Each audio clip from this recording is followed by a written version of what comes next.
يا أيها الذين آمنوا كتب عليكم الصيام كما كتب على الذين من قبلكم لعلكم تتقون.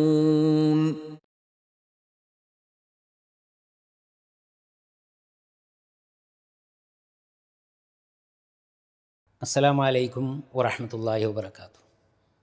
അൽഹംദുലില്ലാഹി റബ്ബിൽ ആലമീൻ. അസ്സലാത്തു വസ്സലാമു അലാ റസൂലിൽ അമീൻ വൽ ആഖിബത്തു ലിൽ മുത്തഖീൻ അമ്മാ ബഅദ്. എത്രയും പ്രിയപ്പെട്ടവരെ, വേണ്ടപ്പെട്ടവരെ, പരിശുദ്ധ റമളാനിൻ്റെ ദിനരാത്രങ്ങൾ ഓരോന്ന് നമ്മുടെ കൈകളിലൂടെ ഉതിർന്നു പോവുകയാണ്. എത്ര പെട്ടെന്നാണ് നിമിഷങ്ങൾ ദിവസങ്ങളായി, രാവു പകൽ മാറി മാറി അവസാനിച്ചു പോകുന്നത്. യഥാർത്ഥത്തിൽ അള്ളാഹുവിൻ്റെ പ്രവാചകർ സല്ലല്ലാഹു അലൈഹി വസല്ലമ ഷദ്ദ മിസ്റഹു വ അഹ്യാ ലൈലഹു വ അയ്ഖള അഹ്ലഹു എന്ന് പറഞ്ഞതുപോലെ അരയും തലയും മുറുക്കി ഉറങ്ങാനും വിശ്രമിക്കാനും നേരം കളയാതെ രാവിനെ പകലാക്കി കുടുംബത്തെ മുഴുവൻ വിളിച്ചുണർത്തി റമളാനിൻ്റെ രാത്രിയെ ജീവിപ്പിച്ചു എന്ന് തന്നെയാണ് ആ വചനങ്ങളിൽ നമുക്ക് മനസ്സിലാക്കാൻ പറ്റുന്നത്. പ്രത്യേക രാത്രി നമസ്കാരം, മൻ ഖാമ റമളാന ഈമാനൻ വഹ്തിസാബൻ ഗുഫിറ ലഹു മാ തഖദ്ദമ മിൻ ദംബിഹി, അത് നമ്മൾ മനസ്സിലാക്കുകയുണ്ടായി കഴിഞ്ഞ അവസരത്തിൽ. റമളാനിൻ്റെ രാത്രിയിൽ ആരെങ്കിലും പ്രത്യേക നമസ്കാരം, സുന്നത്ത് നമസ്കാരം, ഖിയാമുൽ ലൈലി നിർവഹിച്ചാൽ അവൻ്റെ പാപങ്ങളെല്ലാം പൊറുക്കപ്പെട്ടു. മഹാനായ അബൂദറുൽ ഗിഫാരി റളിയല്ലാഹു അൻഹു പറഞ്ഞു തരുന്ന ഒരു സംഭവമുണ്ട്. ഇമാം അബൂദാവൂദ്, നസായി, ഇമാം തിർമിദി, ഇമാം അഹ്മദ് റഹ്മത്തുള്ളാഹി അലൈഹിം പോലുള്ളവരെല്ലാം നിവേദനം ചെയ്തിട്ടുള്ള വളരെ പ്രബലമായ ഒരു സംഭവം. നബി സല്ലല്ലാഹു അലൈഹി വസല്ലമ രാത്രി റമളാനിൻ്റെ അവസാനത്തെ 23-ാം രാവിൽ വീട്ടിൽ നിന്ന് വന്നു, പള്ളിയിൽ നിന്ന് നിസ്കരിച്ച് തുടങ്ങി. കണ്ടവർ പിന്നാലെ തുടർന്നു. അത് വലിയ ജമാഅത്തായി. പിന്നെ ഓരോ ദിവസവും ആളുകൾ വർദ്ധിച്ചു. അറിഞ്ഞവർ കേട്ടവർ വന്നുകൂടി. 23-ാം രാവ് രാത്രിയുടെ ഏകദേശം 1/3 ഭാഗം നമസ്കരിച്ചു ദീർഘമായി. 25-ാം രാവിന് രാത്രിയുടെ പകുതിയോളം ദീർഘിച്ച് നമസ്കരിച്ചു. അങ്ങനെ പകുതിയോളമായി. പിന്നെ സലാം വീട്ടിയപ്പോൾ, നിസ്കാരത്തിന് വിരമിച്ചപ്പോൾ ഞങ്ങൾ പറഞ്ഞു,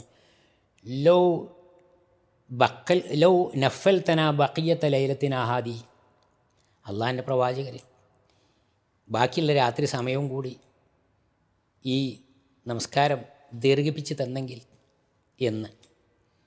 അപ്പോൾ നബി സല്ലല്ലാഹു അലൈഹി വസല്ലം പറഞ്ഞു, അങ്ങനെ വേണ്ട.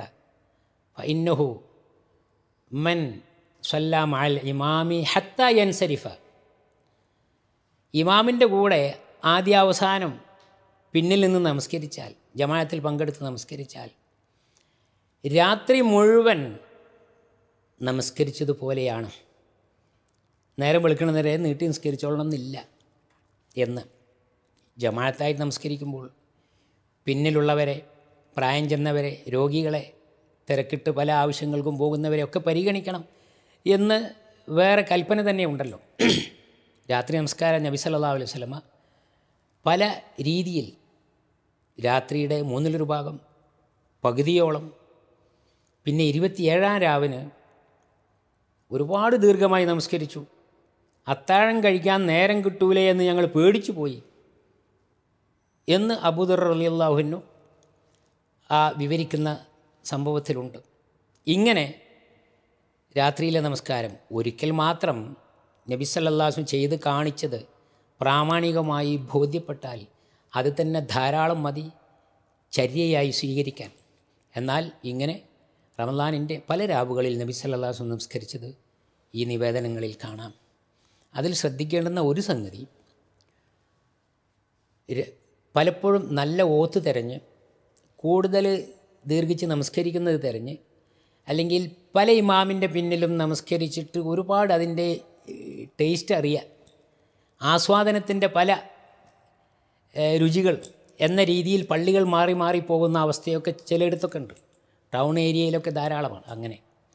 അങ്ങനെയല്ല, നബി സല്ലല്ലാഹു പറഞ്ഞു, ഇമാമിൻ്റെ കൂടെ ആരംഭിച്ചു, പിന്നിൽ നിന്ന് തുടർന്നു, ഇമാമ് വിരമിക്കുന്നത് വരെ ഖിയാമുൽ ലൈലി അല്ലെങ്കിൽ തറാവീഹി രാത്രി നമസ്കാരം നിങ്ങൾ നിർവഹിച്ചാൽ അത് അല്പം ചുരുങ്ങിയതാണെങ്കിൽ പോലും രാത്രി മുഴുവൻ നിന്ന് നമസ്കരിച്ചതിന് സമമാണ് എന്ന് പ്രബലമായ ഈ ഹദീസിൽ നമുക്ക് മനസ്സിലാക്കാൻ പറ്റും. അപ്പോൾ നമ്മുടെ പരിസരത്തുള്ള പള്ളിയിൽ ഇമാമിൻ്റെ കൂടെ തുടരുക, അതല്ലെങ്കിൽ പ്രത്യേക കാരണത്താൽ മറ്റെവിടെയെങ്കിലും എത്തിപ്പെട്ടാൽ സാധ്യമായ ഇമാമിൻ്റെ പിന്നിൽ നിന്ന് നമസ്കരിക്കുക, അത് രാത്രി മുഴുവൻ നമസ്കരിച്ചതിന് സമമാണ്.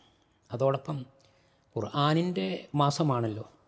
ഖുർആൻ പാരായണം നിർബന്ധമായും ഖുർആനിൻ്റെ വാർഷികമായി ആഘോഷിക്കുന്ന, ഖുർആൻ എന്ന മഹത്തായ അനുഗ്രഹത്തിന് നന്ദിയായി നോമ്പനുഷ്ഠിക്കാൻ കൽപ്പിച്ചിട്ടുള്ള റമദാൻ മാസത്തിൽ, ഖുർആനിൻ്റെ അവതരണത്തിൻ്റെ ആരംഭമുണ്ടായ റമദാനിൽ ഖുർആനുമായി ഏറ്റവും കൂടുതൽ അടുത്തിടപഴകാൻ, പാരായണം ചെയ്യാനും പഠിക്കാനും പാരായണം കേൾക്കാനും ഒക്കെയുള്ള നല്ല നിയ്യത്തോടു കൂടി ഉത്സാഹപൂർവ്വം മുന്നോട്ട് വരേണ്ടതാണ്. നിസ്കാരത്തിൽ ജമാഅത്തായിട്ട് നമസ്കരിക്കുമ്പോൾ പൊതുവെ ഖുർആൻ പാരായണത്തെക്കുറിച്ച് പറയുമ്പോൾ ഫൈദാ ഖുരിയൽ ഖുർആൻ ഫസ്തമിഉ ലഹു വഅൻസിതു, ഖുർആൻ പാരായണം കേട്ടാൽ നിങ്ങൾ ശ്രദ്ധയോടുകൂടി അച്ചടക്കത്തോടുകൂടി സൂക്ഷ്മമായി അത് കേൾക്കണം. വഅൻസിതു, നിങ്ങൾ ശബ്ദം ഉണ്ടാക്കാതിരിക്കുകയും വേണം, ഒച്ച ഉണ്ടാക്കാതെ കേൾക്കുകയാണ് വേണ്ടത്. അത് നമസ്കാരത്തിലാണെങ്കിലും ഇമാമിൻ്റെ ഓത്ത് ശ്രദ്ധിക്കുകയാണ് വേണ്ടത്. ഒരിക്കലും നബി സ്വല്ലല്ലാഹു അലൈഹി വസല്ലം പറഞ്ഞു, പിന്നിൽ നിന്ന് പലരും ഏറ്റു ചൊല്ലാൻ തുടങ്ങിയപ്പോൾ പഠിച്ച ഭാഗങ്ങൾ കൗതുകപൂർവ്വം ഇമാമിൻ്റെ കൂടെ നബിയുടെ കൂടെ പലരും ഏറ്റു ചൊല്ലാൻ തുടങ്ങി. നിസ്കാരം കഴിഞ്ഞപ്പോൾ നബി ചോദിച്ചു, നിങ്ങൾ എന്നോട് മത്സരിക്കുകയാണോ എൻ്റെ കൂടെ? അങ്ങനെ പാടില്ല. ഇല്ലാ ബിഫാത്തിഹത്തിൽ കിതാബ്, അങ്ങനെ നിങ്ങൾ എല്ലാവരും ഓതാൻ തുടങ്ങണ്ട, ഇമാം ഓതിയാൽ മതി. ഫാത്തിഹ സൂറത്തൊഴികെ, സൂറത്തുൽ ഫാത്തിഹ അത് തന്നെ ഫഖ്റഊഹ ഫി അൻഫുസിക്കും, നിങ്ങൾ ഉള്ളിൽ ശബ്ദമുണ്ടാക്കാതെ ഉള്ളിൽ ഓതിയാൽ മതി. അതിനർത്ഥം ഇമാമിൻ്റെ ഓത്തിൻ്റെ കൂടെ ശ്രദ്ധയോടുകൂടി നിങ്ങൾ സഞ്ചരിക്കുക എന്നർത്ഥം. അപ്പോൾ ജമാഅത്തായിട്ട് നമസ്കരിക്കുമ്പോൾ പ്രത്യേകിച്ചും ഖിയാമുൽ ലൈലി, തറാവീഹി എല്ലാം ഉറക്കെ ഓതുന്ന റക്അത്തുകളാണ് എല്ലാ റക്അത്തിലും. അതുകൊണ്ട് തന്നെ ഇമാമിൻ്റെ ഓത്ത് ശ്രദ്ധിക്കുക, ഇമാമിനെ ആദ്യാവസാനം പിന്തുടരുക, ഖിയാമുൽ ലൈലിയുടെ നിയ്യത്തോടു കൂടി. അത്ര പുണ്യമുള്ള മഹത്തായ നമസ്കാരമാണ് അത്. രാത്രി മുഴുവൻ നമസ്കരിച്ചതിന് സമമാണ്. അല്ലാഹു സുബ്ഹാനഹു വ തആല നമ്മളിൽ നിന്നെല്ലാം സ്വീകരിക്കുമാറാവട്ടെ.